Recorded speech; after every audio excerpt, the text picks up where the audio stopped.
Bapak Ibu silakan duduk.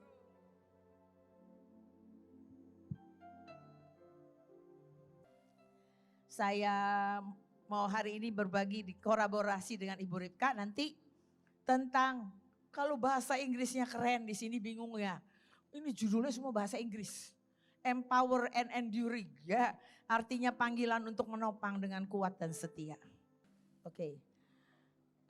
Ini artinya kita mau memenuhi panggilan untuk menopang dengan kuat dan setia. Sebetulnya singkat katanya adalah menjadi orang kepercayaan. Siapa dalam hidupnya mau dipercaya orang lain? Nggak, dia nggak mau. Kalau saya mau dipercaya sama siapapun. Di keluarga juga, di pelayanan juga, di pekerjaan juga, di tempat manapun saya ditempatkan. Saya mau jadi orang yang dipercaya. Oke? Ayatnya berkata, 2 Timotius 2 ayat 2. Apa yang telah engkau dengar daripadaku di depan banyak saksi. Percayakanlah itu kepada orang-orang yang dapat dipercaya. Yang juga cakap mengajar orang lain. Empower itu artinya diberi kepercayaan kepada orang lain. Sebuah kuasa, sebuah otoritas untuk mengerjakan sesuatu. Untuk menuntaskan sesuatu di dalam pelayanan atau di dalam banyak hal. Ya, jadi kalau kita dipercaya, jangan menyalahgunakan kepercayaan itu. Kalau kita dipercaya, kita harus lengkapi diri kita. Sungguh-sungguh menjadi orang yang bisa dipercaya. Sehingga kita bisa menopang dengan kuat dan setia. Next. Definisi dari empowering. Empowering adalah proses berbagi otoritas dengan orang yang menopang. Atau proses mendelegasikan otoritas dan tanggung jawab kepada seseorang atau kelompok agar bisa berkontribusi secara lebih efektif. Kayak orang diberikan tongkat. Kita semua kalau mau lihat lawatan terjadi di Indonesia, tidak bisa lagi kerja sendiri. Tidak ada pemimpin yang sehebat apapun kerja sendiri bisa melihat revival lawatan terjadi di kota atau di bangsanya. Enggak ada. Semua kita harus kerja unity. Dan semua pemimpin sehebat apapun perlu ditopang. Saya pernah waktu jadi jemaat aja. Saya lihat ada seorang hamba Tuhan pemimpin penggembala. Yang selama ini oke, bagus. Memimpinnya juga jangan kelihatannya dengan bijak. Tapi satu hari dia jatuh. Hari itu saya merasa bersalah. Kenapa saya gak topang dia dalam doa setiap hari. Saya merasa kalau dia jatuh. Karena gak ada yang cukup menopang. Semua pemimpin perlu ditopang. Ya, untuk melihat mandat Tuhan terjadi. Jadi dikatakan itu proses berbagi otoritas. Berbagi tanggung jawab dengan yang lain yang bisa dipercaya. Oke? Nah, next gambarnya adalah ada orang dia perlu ditopang tapi dia juga mendelegasikan, dia empower orang lain. Bisa itu satu orang, bisa itu kelompok. Kalau pernah belajar tahu delegasi dengan empower itu beda. Kalau delegasi, kalau saya mendelegasikan sesuatu karena saya masih pegang peran. Karena begini, saya kasih ke ibu ya, ibu apa sih namanya? Ibu Ligling. Saya kasih ibu ya, bilang Bu tolong pergi ke orang itu. Kamu ngerjain ini ya. Tapi saya masih pegang tanggung jawabnya. Karena saya cuma delegasikan dia. Tapi kalau saya sudah empower, artinya saya sudah kasih otoritas dia. Dia bisa membuat keputusan di dalam batasnya. Contoh singkat aja. Dulu saya adalah orang yang sering diutus mulai. Batera bikin KKR di mana-mana, saya mulai diutus duluan. Saya pernah ke Manado, gak kenal siapa-siapa. Saya harus ke Manado buat KKR, buat seminar. Bukan saya cuma siapin jalan. Supaya nanti KKR-nya semua hamba Tuhan bisa datang. Waktu saya pergi, Saya selalu tanya, waktu itu masih ada Pak Petrus Agung. Saya tanya Pak Petrus Agung, saya tanya Ibu Iin, saya tanya beberapa orang lagi, Pak Yusa, maunya berapa jiwa? Budget saya berapa yang saya bisa pegang? Karena saya harus ngurus hotel, ngurus gedung, ngurus izin, ngurus semuanya. Dan saya harus tahu budgetnya berapa. Kalau dibilang budgetnya sekian, saya hitung-hitung hotelnya kurang. Buat hotel semua kurang. Saya akan cari tahu. Saya akan tanya Tuhan bagaimana caranya. Dan tiba-tiba karena saya lobbying kiri kanan, saya dapat jarahan. Adalah yang bayarin hotel, ada yang apa. Tapi yang pasti adalah, kalau saya topang hamba Tuhan, pada hari haknya, mereka akan kerjakan semuanya seperti yang Tuhan mau. Sampai-sampai saya cerita dulu dari awal sebelum saya ini. Kalau saya dikasih berdayakan, diberikan wewenang otoritas. Hari itu saya ingat. Yang datang luar biasa. Siapa yang dari Manado? Dulu Manado terkenal. Kalau apa-apa jamnya karet banget. Jadi kalau kita katanya bikin KKR jam 7 datangnya jam 9, setengah 9. Hah, saya bilang gini, tobat ya, saya bilang gini. Kenapa? Hari itu saya mulai datang kan sebelum hari H ya, udah datang. Kumpulin semua pendoa, aku ketemu banyak orang bilang, kita ini selalu datang untuk membawa apa yang jadi pesan Tuhan. Tapi saya bilang kami ini gak pernah karet loh. Kami ini biasanya kalau udah datang duluan malah 1 jam lebih pagi. Jadi kita yuk, hargai yuk, kita sama-sama ya mau lihat lawatan di Manado. Ya, dan itu semua. Dan nanti kita atur semuanya, ya. Kita atur semuanya sampai urusan kecil kita atur semuanya. Ya. Nanti yang ngajar bukan cuma teori. Bu Ripka adalah orang kepercayaannya Pak Petrus Agung. Sampai sekarang masih ngurusin anak-anak dan mantu dan semuanya.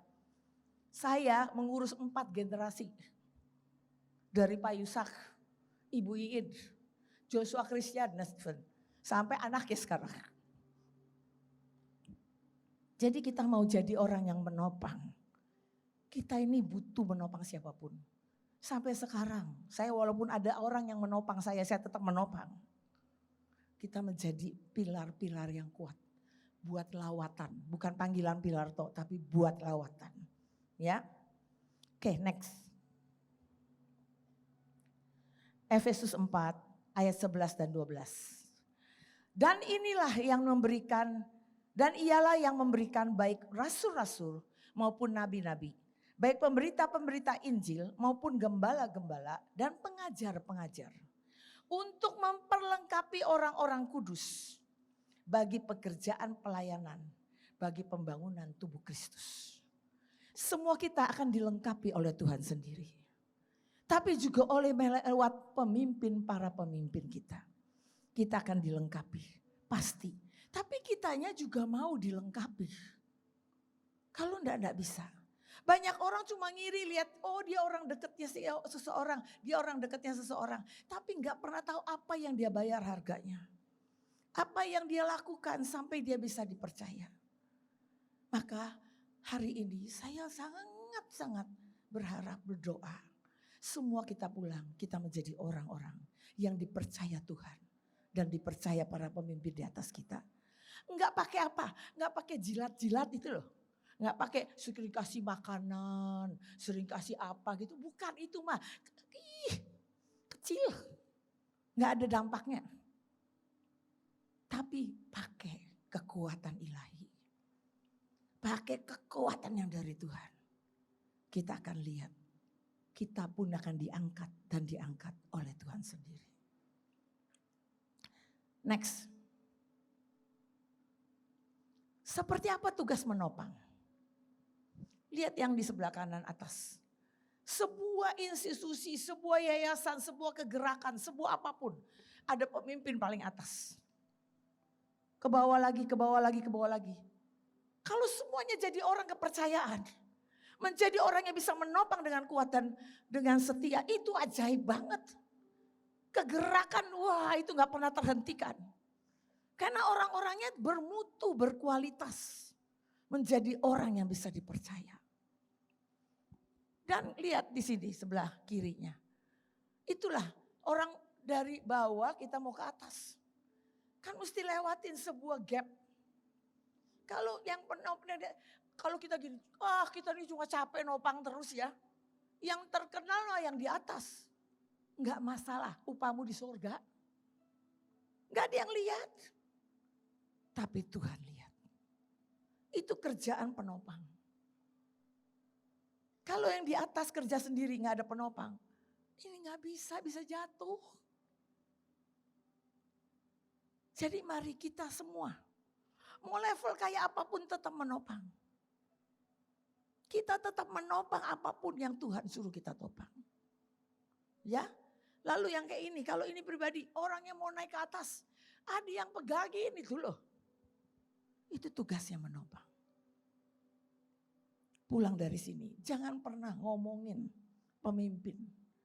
Pemimpin apapun tidak ada yang sempurna Bapak Ibu. Semua ada kelebihan, ada kekurangan. Pertama kali saya mulai terjun di pelayanan begitu saya jatuh cinta sama Tuhan. Tuhan bilang begini, semakin engkau dekat dengan pemimpin, semakin engkau lihat kelemahannya, semakin terlihat semua yang gak kelihatan orang lain makin lihat. Tapi Tuhan berkata, jangan pernah engkau omongin kelemahan dia. Jangan pernah engkau jadi sakit hati. Tapi bisakah engkau doakan kelemahannya dan tangkap kelebihannya. Maka engkau akan mewarisi kelebihannya. Dari awal saya masuk pelayanan, Tuhan sudah pesan seperti itu. Dan saya tahu, setiap kali apapun, saya akan ngomongin diri saya. Saya ini hamba. Hamba yang harus hanya melakukan apa yang diperintahkan. Hamba yang tidak boleh komplain. Next. Panggilan untuk menopang dengan kuat dan setia. Tadi yang saya katakan. Menjadi orang kepercayaan. Bahkan bisa menjadi orang yang dibilang second man. Menjadi second man orang kedua dari pemimpin. Tapi jangan cuma kejar second man. Jadi orang yang dipercaya dulu. Untuk menopang sebuah pelayanan. Kalau kita masuk pelayanan karena kita di luar nggak ada yang butuh kita nggak ada kerjaan, itu salah. Kita masuk pelayanan harusnya karena kita tahu itu visi Tuhan. Bapak Ibu, waktu saya dipanggil full time oleh Tuhan, bukan karena saya dekat sama Ibu Iin atau Pak Yusak, tapi saya dapat mimpi sendiri. 3 kali berturut-turut dalam seminggu. Saya harus melayani orang miskin. Posisi saya lagi jadi apa? Saya lagi pegang 12 triliun aset. Saya lagi bertanggung jawab untuk 157 cabang. Saya bertanggung jawab untuk 1.200 orang. Waktu saya dapat mimpi itu, sampai gak berani ngomong. Tapi itu terus berdengung di telingaku. Saya ini wanita karir. Tiba-tiba harus lepaskan semua dan gak tanggung-tanggung di mimpinya dikatakan. Saya naik angkot. Kendaraan itu lambang pelayanan kita. Tiba-tiba saya tanya Tuhan. Mobil saya kemana Tuhan? Kok bisa jadi angkot? Orang bisa salah pengertian gini. Aduh kita jadi jatuh miskin. Enggak. Tuhan bilang gini, waktunya engkau tahu melayani orang miskin. Dan waktu melayani orang miskin saya tanya lagi, doa lagi. Tuhan bilang, engkau akan jadi bumper bagi pemimpinmu. Tahu kalau mobil di bumper, kalau tabrakan bumper dulu apa tubuhnya? Bumper dulu. Nah, kalau kemana-mana saya pasti kena duluan. Ya, karena bumper ya. Jadi setiap kali saya diingatkan, saya ini bumpernya Tuhan gitu ya. Bumpernya pemimpin saya. Tapi gak masalah. Sekarang saya mau katakan, nextnya adalah karakteristik orang yang menopang dengan kuat dan cinta. Dengan setia. Kita akan dimampukan dilengkapi untuk jadi orang yang bisa dipercaya. Untuk orang yang bisa dipercaya butuh dua. Satu karakter, satu kompeten. Karena kalau kita mau nopang tapi kita gak bisa apa-apa. Aduh yang ditopang juga pusing. Harus ngajarin, harus pegang alih, ambil alih. Jadi bikin berantakan. Harus menopang, harus pintar. Belajar. Gak bilang gini, emang saya bodoh. Loh, sebodoh apapun kalau engkau rajin baca firman kau jadi pintar kok. Ya, jadi butuh karakter, butuh kompeten. Karakter itu gak bisa terjadi, coach impartasi yuk, impartasi gak bisa. Karakter itu adalah buah roh. Kalau engkau lihat ada 9 buah roh, apakah kau sudah ada di situ? Karakter-karakter itu. Ada kelemah lembutan. Lemah lembut itu bukan cuma lemah gemulai, bukan cuma lemah gemulai. Tapi lemah lembut itu sensitif dengan Tuhan dan sensitif dengan manusia di sekitar. Apakah kita punya kesabaran? Apakah kita punya penguasaan diri? Jangan dikit-dikit marah. Yang ditopang sabar. Yang menopang lebih marah-marah. Gimana caranya? Apalagi dulu Pak Petrus Agung, jarang marah di depan orang. Betul gak? Ya, gak kelihatan kalau beliau marah. Lah, kalau kita jadi di bawahnya marah-marah terus, bikin dia pusing. Bikin dia merasa gak usah topang lah. Ya, jadi kalau kita mau dipercaya nih, Bapak Ibu ngecek. Apakah kita punya karakter yang menunjang? Apakah kita punya kompeten? Kalau supir, kalau bisa setir, jadi supir, ya nggak masalah. Tapi jangan supir nyasar terus. Supir nggak tahu mesin, mogok nggak tahu karena nggak pernah periksa mesinnya. Lah repot kan? Kalau kita jadi apa lagi, jadi asisten apa aja lah. Kita harus sebetulnya nanti makin kita menjadi orang yang menopang. Beliau pemimpin, pemimpin itu bukan cuma di atas ya. Pemimpin itu bisa yang tadi tuh. Banyak banget itu turun ke bawah. Di atas kita itu pasti pemimpin kita. Betul gak? Jangan pengennya cuma yang di atas. Pemimpin manapun yang di atas kita percaya itu dalam pengaturan Tuhan. Jangan bilang gini, pemimpinku gak bisa lihat penglihatan. Jadi mulai sombong. Aku lebih lihat daripada pemimpinku. Lah kena itu nanti. Sekalipun pemimpin yang gak punya penglihatan, dia punya otoritas dari Tuhan. Jadi jangan dipikir kalau kita punya penglihatan, terus kita bisa seenaknya. Gak bisa. Kita makin malah jauh dari perkenanan Tuhan. Jadi yang pertama bisa dipercaya. Yang kedua, namanya juga jadi penopang. Tapi gak punya sikap care. Artinya care itu kita itu mengasihi, bisa mengasihi. Jangan cuma bisa mengasihi yang di atas. Tapi yang di lain galaknya luar biasa kayak satpam. Siapa yang di sini jadi orang yang deket sama pemimpin tapi kayak satpam? Tahu kayak satpam? Kalau ditanyain apa-apa gue galak. Pemimpinnya bilang gini, pokoknya aku punya waktu. Enggak, Bapak enggak bisa. Ibu lagi sibuk. Ini asistennya lebih galak. Jadi satpam. Ya, itu kita tidak boleh. Nah, Bapak Ibu, kalau udah jadi orang yang bisa menopang, jangan jadi sombong.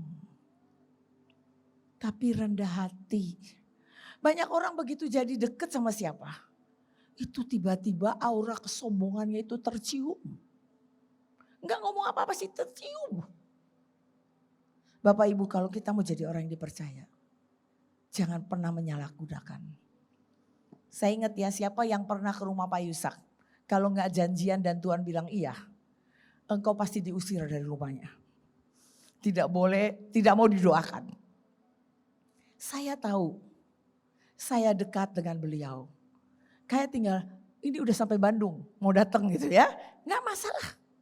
Tapi saya enggak pernah menyalahgunakan. Setiap kali saya datang, kalau saya bawa orang baru, saya akan telepon sehari atau 2 hari sebelumnya. Saya tanya, boleh enggak saya bawa datang? Tapi kalau cuma bawa anak-anak saya tahu boleh banget. Sama seperti ketemu bapak sendiri. Ngerti ya? Kalau dikasih kepercayaan aja jangan familiar spirit itu mengikuti kita. Tahu familiar spirit? Terlalu merasa semua boleh. Gak boleh. Jangan menyalahgunakan. Sampai orangnya gini. Kenapa sih dia kok bisa begitu? Tidak boleh seperti itu. Yang selanjutnya adalah tetap harus mau dididik. Bapak Ibu, siapapun kita, selamanya kalau kita tidak mau dididik, kita sudah stuck di situ, nggak akan kemana-mana. Tapi kita harus mau dididik, mau ditegur, mau ditarik lagi, mau apapun dididik. Mau dari yang muda di sini sampai yang tua, kita tetap mau dididik. Dididik enak nggak? Nggak enak. Kadang dididik ditegur enak nggak? Nggak enak. Sangat tidak enak. Tapi tetap mau dididik. Dan memberikan yang terbaik. Nah ini ada ujiannya memberikan yang terbaik. Bapak Ibu. Kalau lagi nggak diladenin. Lagi nggak dapat perhatian dari pemimpin. Mau memberikan yang terbaik? Semua bilang jawabnya gampang. Mau. Tapi pada kenyataannya. Lagi gak diladenin, biarin aja. Atau gak ngomel, gak ngoceh begini. Sudahlah banyak yang lain gitu. Bapak Ibu harus ngerti posisi kita. Saya pernah, sakit banget. Diomongin sama anak lebih muda. Sampai dia juga pemimpin. Tapi hari itu saya bilang begini, Tuhan ada-ada aja ya. Ini anak yang biasanya saya ajarin, ini malah mulai macam-macam. Terus saya bilang gini, Tuhan Engkau tahu. Tiba-tiba Tuhan gak ngalamin saya, gak belain saya. Cuma begini, kamu tahu tugasmu apa? Masuk ke sini tugasnya apa? Bemper. Ya udah bemper udah jadi bemper kan. Udah jadi bemper udah ini. Sampai akhirnya saya bilang gini, iya Tuhan aku tahu. Sampai saya bisa berdoa nih, bukan berdoa sok-sok rohani. Tapi berdoa bilang begini, Tuhan ampuni dia karena dia tidak mengerti apa yang dia lakukan. Karena dia masih muda. Dia tidak tahu apa yang dia kerjakan. Itu harusnya tetap memberikan yang terbaik yang kita bisa. Supaya kita ini tetap bisa on position. Ya. Jadi Bapak Ibu kalau kita, saya lanjutin dulu ya. Tadi rendah hati. Rendah hati itu bukan cuma gini ya, baik. Rendah hati itu dalam perkataan, dalam tindakan. Banyak orang bilang dia udah rendah hati. Coba kalau didoakan ya, ada seseorang minta saya doakan. Berhari-hari saya gak dapat apa-apa. Satu hari Tuhan ngomong begini, kasih tahu dia supaya rendah hati. Saya japri ke dia, sudah jawabannya pagi ini. Kata Tuhan rendah hati. Emangnya saya belum rendah hati ya katanya. Wah ini penyakit nih. Ini belum rendah hati nih. Kalau orang rendah hati gak merasa diri rendah hati. Tapi banyak dari kita begitu gak sih? Saya sekali lagi Tuhan bilang begini. Kamu merasakan nilaimu itu 8 di hadapanku. Tuhan bilang begitu. Dan suamimu bilang nilaimu 4. Aku juga bilang nilaimu 4. Lah saya kaget kan, saya pikir di Tuhan sudah lakukan begini. Wah cuma 4. Tuhan bilang ini, jangan dipikir ya kamu udah 8. Yang namanya rendah hati itu bottomless. Tahu bottomless? Gak ada batas dasarnya. Kalau aku bilang belum rendah hati, ya gak usah bilang kamu rendah hati. Berarti kamu gak pernah cukup. Karena rendah hati itu diperlukan bukti tindakan kita. Apakah hati ini mau direndahkan sampai kapanpun? Ya. Nah, lalu jadi contoh dan teladan. Mudah gak sih jadi contoh dan teladan? Siapa bilang mudah angkat tangan? Siapa bilang tidak mudah? Oke, lumayan. Ini tahu gak kelas apa? Kelas di mana-mana di dunia, di mana-mana ini kelasnya paling banyak. Kelas flekmatis. Siapa yang nyasar ke sini? Sini ada teman saya yang nyasar. Tapi orang flekmatis, saya mau katakan ya, Bapak Ibu kalian flekmatis, Siapa yang merasa benar-benar murni kalian flekmatis? Angkat tangan. Ini nggak banyak nih, coba ngaku aja. Saya mau kasih ajaran nih, mau ajaran flekmatis. Siapa yang flekmatis? Angkat tangan. Oke, jadilah flekmatis yang berbobot. Flekmatis itu cuma kecenderungannya gini loh, mager. Ya, terus kayaknya gini, kenapa sih kalau ada yang lebih mudah kenapa susah? Kenapa mesti ngerjainnya susah? Kalau bisa duduk begini aja kenapa mesti gimana-gimana? Tapi orang flekmatis itu orang yang setia. Orang flekmatis itu dia walaupun jalannya kelihatannya pelan pertama. Tapi begitu dia bisa menguasai, dia akan sangat setia dan akan sangat mahir. Ya, jadilah flekmatis yang penopang yang sungguh-sungguh luar biasa. Tapi di luar ini mau koleris, mau manapun, kita tetap menjadi orang yang bisa menopang. Ya, oke. Jadi contoh dan teladan itu butuh apa? Butuh kerelaan. Butuh ketaatan. Butuh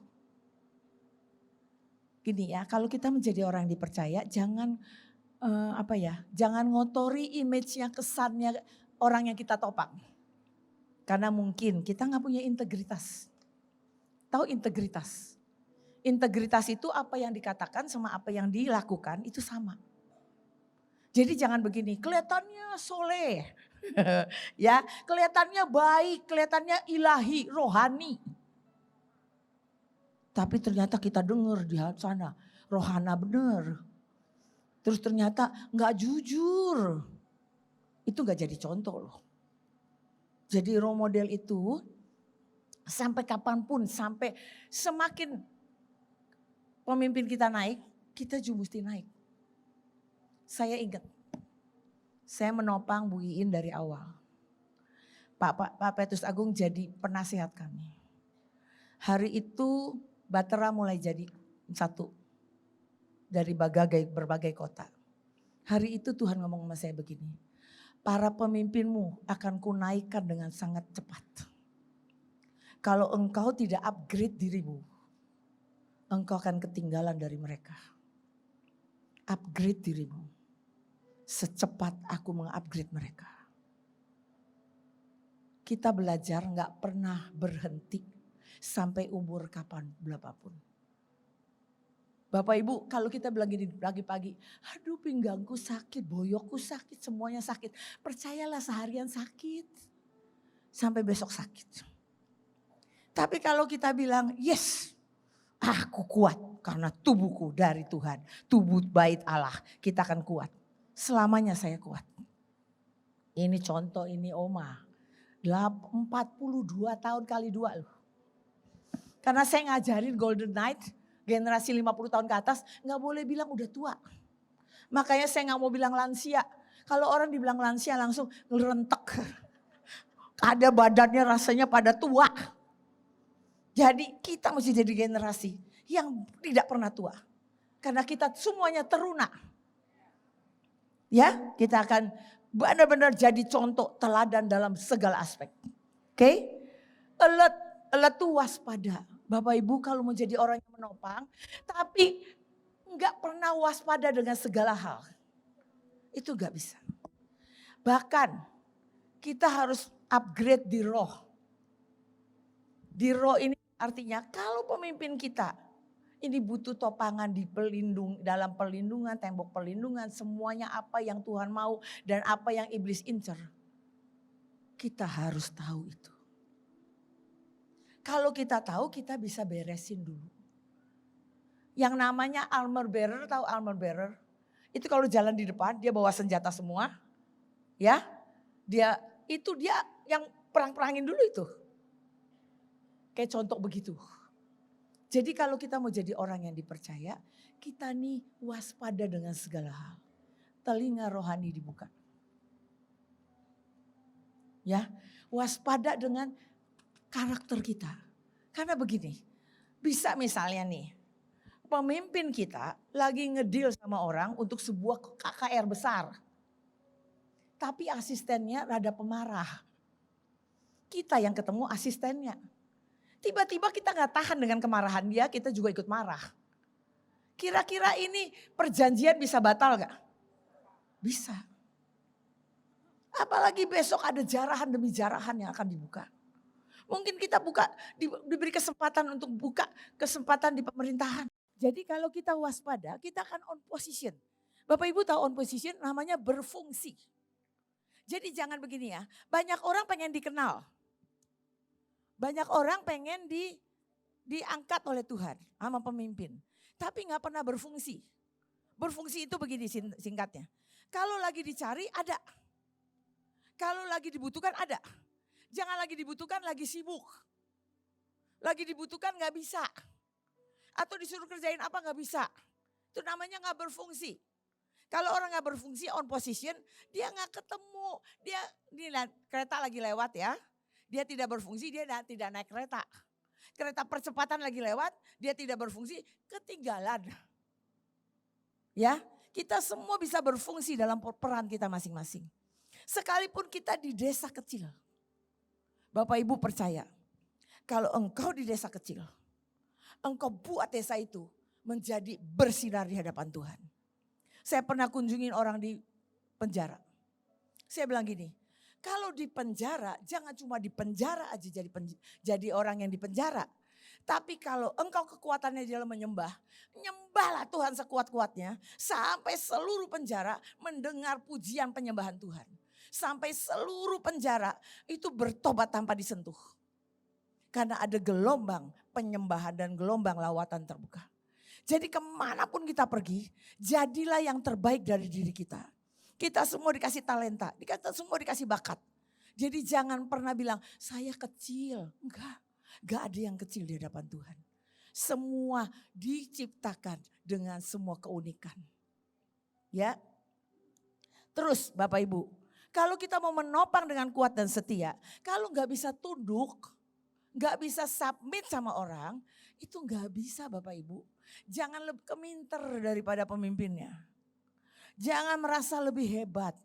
Sekalipun nih, tadi saya baru ngajar di pemuritan antar generasi. Nah, sini kan ada banyak generasi Z ya, generasi Z juga banyak. Generasi yang masih muda, kadang-kadang memang banyak teknologi high tech, sangat banyak. Tapi coba membantu pemimpinnya dengan semua teknologi. Tapi yang lebih tua juga, jangan pernah bilang ini anak kecil. Ya, jangan bilang ini anak kecil. Karena anak ini bisa bantu kita. Saya kalau mau bikin PPT mau cepet ya, mau minta klip film, saya cari generasi Z. Tolong dong bikin teks Indonesia. Kalau saya mintanya sama generasi yang tua, lama baru jadi. Kalau generasi Z 2 jam. Jadi, saya bilang gini, hebat kalian. 2 jam, makanya kita mesti berfungsi. Betul gak? Kalau kita saling menghargai, kita akan lihat itu adalah luar biasa ya. Jadi, tunduklah kepada otoritas itu penting sekali. Oke. Nah, Bapak Ibu, selain tunduk, untuk kita bisa maksimal, cintailah pemimpinmu. Saya masukin di dalam tunduk itu harus cintai. Kalau kita ini gak bisa cintai pemimpin kita, kita banyakkan capek, letih, exhausted. Tapi kalau mencintai apapun, dalam keadaan apapun, engkau tidak pernah letih. Tidak ada kita sama pemimpin gak pernah sakit hati. Itu normal. Tapi setiap kali saya sama pemimpin sakit hati, saya bilang gini, Tuhan, aku tidak mau menjamah orang yang diurapi. Aku belajar dari Daud. Daud gak pernah sakit hati dengan Saul walaupun dijadiin buranan loh. Dan gak sekali aja. Tapi Daud tetap hormat. Mari kita hormat dan cintai pemimpin. Cintailah semua, bilang Tuhan buat aku ini satukan hati kami. Satukan dengan tali kasih-Mu. Sehingga sungguh-sungguh aku bisa mengerti apa yang diinginkan dia. Apa yang dibutuhkan dia. Ya, oke, next. Respon benar. Siapa yang selama ini engkau mau respon apapun, engkau fokusnya ke Tuhan. Pokoknya kalau Tuhan senang, itu yang ku responkan. Kalau Tuhan gak senang, aku gak mau. Jangan respon untuk kesenangan daging kita. Respon yang benar. Respon yang benar. Bapak Ibu, kalau kita mulai respon yang benar kecil-kecil, nanti dalam hal yang besar kita akan respon benar. Bapak Ibu semuanya sudah tahu mungkin ya, 12 tahun yang lalu rumah saya terbakar. Anak saya terbakar dan rumah saya terbakar, milik saya, barang saya 97% barang habis. Hari itu kalau saya nggak selesaikan dengan baik, kalau nggak saya jadi contoh, saya ini orang yang bisa tarik orang untuk keluar dari Tuhan. Karena saya ini motivator. Saya ini selalu memberi semangat pada orang. Kalau hari itu saya marah sama Tuhan, hari itu saya nggak bisa terima semuanya itu. Karena tuh iblis itu kerjanya cuma bilang gini, mana Tuhanmu? Mana? Kenapa dia nggak jaga anakmu? Mana Tuhanmu? Yang saya gembar-gemborkan, yang saya selalu katakan Tuhanku ajaib. Kalau saya tiba-tiba ngomong begitu, saya ladenin tuh iblis. Mana Tuhanmu? Hari ini Bapak Ibu, saya gak berdiri di depan Bapak Ibu. Mungkin saya jadi orang yang lagi sedih. Mungkin lagi anti sama Tuhan dan anti kegerakan. Dan mungkin saya akan menyeret orang, bukan nyeret diri saya sendiri. Saya akan nyeret semua orang bilang gini, kalau coachnya aja gak kuat, kita mana kuat. Kita gak jadi contoh. Malah itu merugikan kerajaan surga. Dan hari itu bukan upah yang saya dapat. Tapi malah saya downgraded. Bapak Ibu, kita penting jadi contoh. Kita tahu bahwa Tuhan pasti bela. Yang pasti ya Bapak Ibu, rumah saya terbakar. Saya diganti rumah saya. Luas tanahnya 4 kali lebih besar. Saya kehilangan 1 anak. Saya dapat anak di mana-mana, anak rohani. Kalau kita berespon benar, Tuhan yang membela kok. Tuhan yang membela. Apapun masalahmu. Oke? Dan yang selanjutnya adalah setia. Walaupun kita ini dalam kondisi apapun, setia. Setia itu diuji waktu kita nggak enak. Itu harus tetap setia. Coba latihan. Jangan saya setia lagi disayang sama pasangan, sama suami atau istri, sama siapa. Atau saya disayang lagi saya lagi diangkat-angkat oleh pemimpin, maka saya setia. Nah, itu namanya gak setia. Setia itu dalam keadaan sekalipun engkau tidak diladeni, mungkin pekerjaanmu sedang dipegang orang lain. Bisakah engkau setia? Karena itu Tuhan berkata apa? Kalau barang siapa direndahkan, akan ditinggikan Tuhan. Tapi barang siapa yang meninggikan, direndahkan Tuhan. Dan direndahkan orang sekitar. Ya, oke. Yang selanjutnya adalah tidak menyalahgunakan kepercayaan tadi saya katakan. Percayaan apapun, kita harus melatih. Saya bersyukur, saya dilatih di Citibank. Saya mulai di Citibank bukan tempat tinggi. Waktu itu saya jadi customer service di Citibank. Tapi karena orang-orang bisa percaya sama saya, ada satu bosnya suami saya. Dia bilang gini, kamu pegangin uang saya, itu berapa puluh miliar. Dia sering ke luar negeri, dulu nggak ada online, belum ada internet macam-macam. Dia kasih saya cek kosong, sudah dia tanda tanganin. Terserah Irin, nanti kalau aku telepon kamu tulis ya di situ. Saya kayak bawain orang punya ceknya mengerikan. Nanti kalau orang lain yang bawa, yang diambil, aduh saya tanggung jawab. Saya masukin ke safety box. Karena kan di bank ada safety box. Setiap berapa hari saya mesti cek dulu, ada enggak ya. Nanti kalau enggak, tiba-tiba saya enggak tahu siapa yang ngambil. Tapi saya enggak tergiur sedikit pun untuk mengambil. Sampai beliau bilang apa? Ren keluar dari sini. Pegang perusahaanku. Enggak lah Pak. Saya gak mau bersaing dengan suami saya. Masa disuruh pegang? Perusahaannya beda katanya. Enggak. Saya gak mau. Hari ini dia bos besar. Tapi saya mau berkata, ketika kita bisa dipercaya, maka akan banyak hal terbuka. Kita akan dipercaya Tuhan. Bahkan dalam merespon benar, dalam apapun Tuhan itu gak pernah berhutang.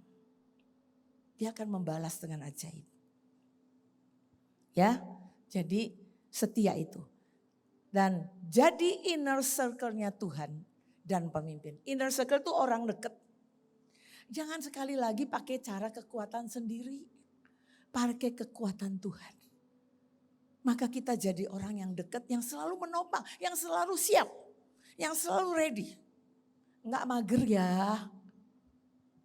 Karena sesungguhnya kalau ada flekmatisnya itu biasanya lebih setia. Tapi kalau flekmatis doang, kalau nggak ada kolerisnya, kebanyakan enaknya di bawah selimut.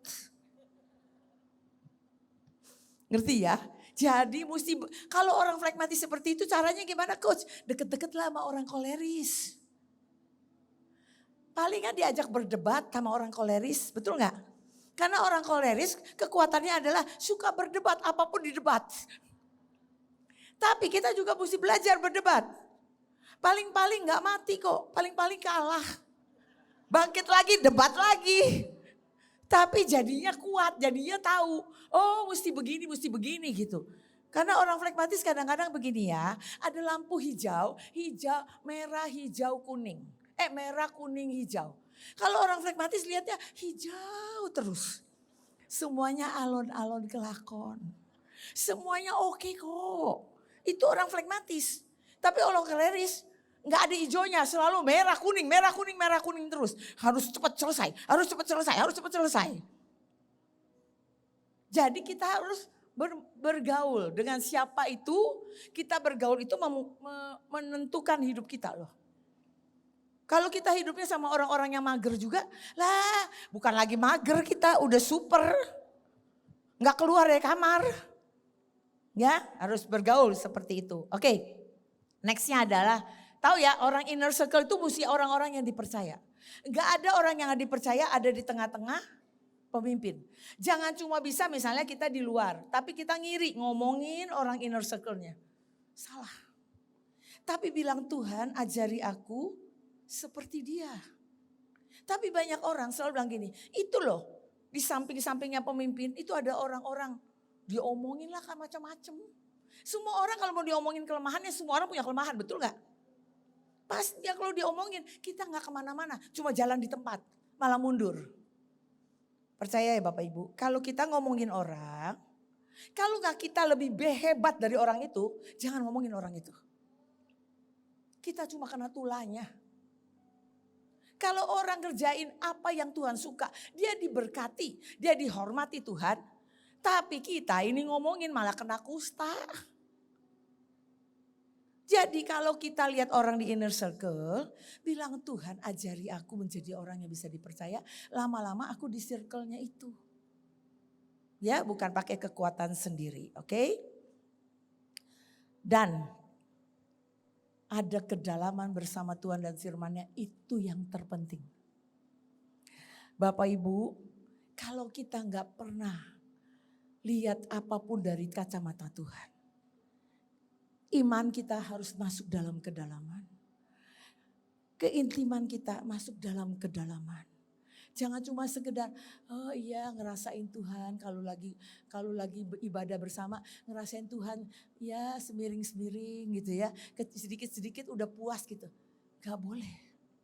Kita harus bisa masuk ke dalam Tuhan. Bisa masuk dalam kehadirat Tuhan. Kita harus bisa mengecap dan mendengar apa yang Tuhan mau. Kita harus mengerti hati Tuhan. Kita harus benar-benar masuk ke kedalaman. Kadang-kadang masuk ke kedalaman lewat proses Bapak Ibu. Tapi enggak masalah.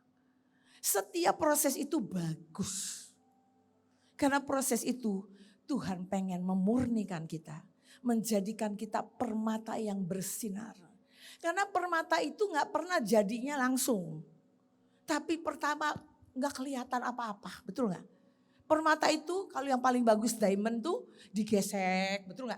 Digesek sini, digesek sana. Siapa yang pernah bilang gini, kok ujian dalam hidupku gak habis-habis ya? Siapa yang pernah bilang begitu? Ini gak habis-habis ya? Kata Tuhan, belum semuanya digosok. Maka makin digosok makin sip. makin bagus.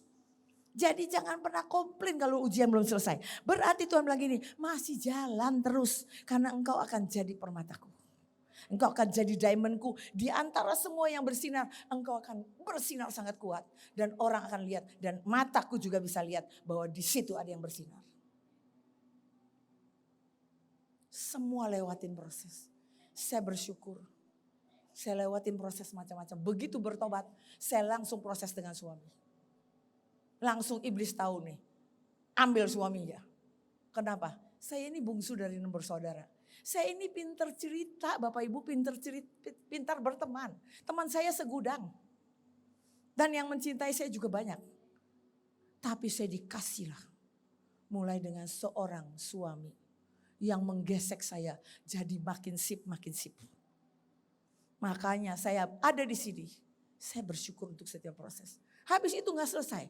Proses kantor. Saya dibohongin. 33 miliar. Waduh. Hari itu saya gak ngerti apa-apa. Saya bisa jadi masuk penjara. Baru melahirkan anak. Tapi hari itu bagus juga. Saya gak cari pengacara. Saya gak ngerti. Gak punya uang bayar pengacara. Tapi pengacara saya adalah Jehovah Syafat. Tuhan yang hakim yang maha besar. Dan dia memenangkan semua proses saya. Dan saya bebas. Bukan contoh di situ aja. Saya gak mau jadi bankir lagi. Malah saya ditawarin bank yang lebih besar. Ujungnya saya naik dan saya naik. Sampai di puncak saya tadi katakan. Baru Tuhan bilang, aku panggil engkau. Untuk melayani aku. Untuk jadi contoh. Jadi baik anak muda, baik generasi yang lebih tua. Gak pernah ada waktu sudah selesai. Masih ada waktu untuk jadi saksi. Mulai hal-hal yang kecil. Kita punya kuasa perkataan. Kita punya kuasa mencintai. Kita punya banyak kuasa dari Tuhan. Untuk menjadi saksi. Orang akan melihat Tuhan hidup dalam hidup kita. Maka mereka akan lihat gini. Aku mau ngikut Tuhan yang engkau sembah. Aku mau mengikut Tuhan yang engkau ceritakan itu. Jadilah saksi. Jadilah orang kepercayaan. Begitu jadi orang kepercayaan, jangan terus dongak kepala sampai tidak tersentuh lagi. Makin merendahlah sampai menyentuh banyak orang. Dan orang akan semakin mencintai Tuhan. Jadi masuk dalam kedalaman firman, keintiman dengan Tuhan dan firman-Nya. Ya. Dan kita ini kadang-kadang misalnya begini, kalau kita menangkap sesuatu, kita sampaikan ke pemimpin. Kalau pemimpin bilang begini, wah iya tolong doakan. Berarti kita saling bersautan sama pemimpin. Kita doakan dan kita dapat sesuatu, kita doakan. Ya, tiap hari minta gini, Tuhan aku butuh kemurnian. Jangan sampai ada kecil-kecil debu-debu yang mengotori. Ya, orang yang dekat dengan pemimpin jangan sampai menjadi orang yang suka menjatuhkan orang lain. Karena ada yang begini, ada anak buah saya dulu bilang begini. Kalau saya cerita ya, kalau saya kemana-mana katanya. Saya kadang-kadang bisa cerita kejelekan seseorang. Saya bisa cerita tentang kesalahan apa. Padahal aku juga punya salahnya. Tapi pemimpin gak akan rasakan kesalahanku. Itu namanya menjatuhkan orang lain. Untuk kita bersinar tidak perlu meredupkan sinar orang lain. Betul gak? Kalau untuk kita bersinar, biarlah kita bisa bersinar bersama. Biar Tuhan, nama Tuhan aja. Yang paling bersinar di antara semuanya. Walaupun kita lakukan yang terbaik. Oke? Nah terus lanjutnya adalah rajin dan tuntas kerjanya. Bapak Ibu ada orang rajin tapi kalau kerjain apa-apa tidak tuntas. Ini repot. Bapak Ibu kalau kerjain apa-apa sampai selesai. Udah selesai belum? Kalau udah selesai baru lepas. Tapi ada orang gini, udah ya, udah tak kasih ke dia, udah itu urusan dia. Kita nih harus tahu udah selesai belum. Apalagi orang yang menopang. Harus tuntas banget. Ya, kalau saya dulu sama Bu Ripka ngurusin tur ya, tur Batra kemana-mana. Kita tektokan dulu ya, ini gimana. Saya ingat banget. Dulu kan saya berangkat dulu. Kalau pergi kemana-mana saya berangkat dulu. Disuruh pergi yang tadi saya lanjut ya. Pergi ke sini, ke pulau apa. Nanti saya minta budgetnya berapa, jiwa-jiwanya berapa. Nanti setiap kali saya hubungan, misalnya ini oke apa enggak, ini oke apa enggak, ini dapat apa gitu. Nah kebetulan saya walaupun generasi Golden Knight, tapi saya nggak gaptek. Saya di komputer saya pasti catat semuanya. Saya sudah catat semuanya supaya saya nggak lupa. Begitu kejadian saya catat tiap malam. Apa yang tadi saya sudah kerjakan saya catat. Nanti begitu saya di pesawat mau pulang. Saya rangkum semuanya. Begitu saya rangkum, begitu saya turun mendarat, saya lapor ke pemimpin. Sudah mendarat. Besok laporan sudah bisa di email. Memang saya selalu begitu. Besok laporannya sudah saya email semua. Sampai mereka bilang begini, kita kirim kayak kirim Kopassus katanya. Ini pulang udah laporan udah langsung ada katanya. Karena saya dilatih. Dan saya tidak pernah mau menurunkan standar itu. Jadi orang penopang. Yang bukan mau cari nama. Tapi cari perkenanan Tuhan. Oke, jadi apa-apa dituntaskan ya Bapak Ibu. Kerjain apapun tuntas. Dan latihan bukan cuma pemimpin. Latihan di keluarga tuntas, di pelayanan tuntas, di pekerjaan tuntas. Maka kita akan lihat, kita akan jadi orang yang dipercaya nopang dengan kuat dan setia. Oke, lalu bisa membaca yang tersirat Bapak Ibu. Kadang-kadang kita cuma membaca apa yang terkatakan. Ada banyak orang itu tidak bisa diucap atau tidak mau diucap. Kita harus baca, oh tanda yang ini mintanya yang ini. Tanda yang ini mintanya itu. Kan kita harus kenal. Jadi ya baca yang tersirat. Tahu ya baca yang tersirat itu. Oke, next. Bapak Ibu, layanilah kepentingan Tuhan.